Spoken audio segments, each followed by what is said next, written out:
तेरा जोहर है नूरी पाक है तू, फ़रोगे दीदाए अफलाक है तू। तेरे सैदे ज़बू अफरिश्ता हूर के शाहीने शहे लोलाक है तू।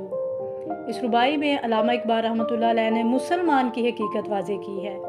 फरमाते हैं, तेरा जोहर नूरी है, तू हर लिहाज से पाक है।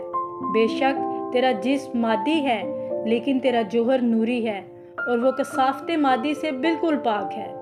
फ़रोगे दीदाए अफलाक है तू, यानी तू आसमानों की आंख का तारा है।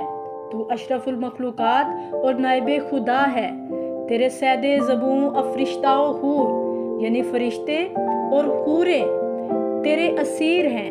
फरिश्ते और दूसरी नूरी मखलूकात सब तेरी खादिम हैं, बल्कि अगर तू कोशिश करे तो इनको मुसख्खर कर सकता है, अपना ताबे फरमान बना सकता है। इसलिए कि तू शाह लोलाक यानी हज़रत मोहम्मद सल्लल्लाहु अलैहि वसल्लम का पाला हुआ है। तू सरकारे दो आलम सल्लल्लाहु अलैहि वसल्लम का गुलाम और फैज़ याफ्ता है।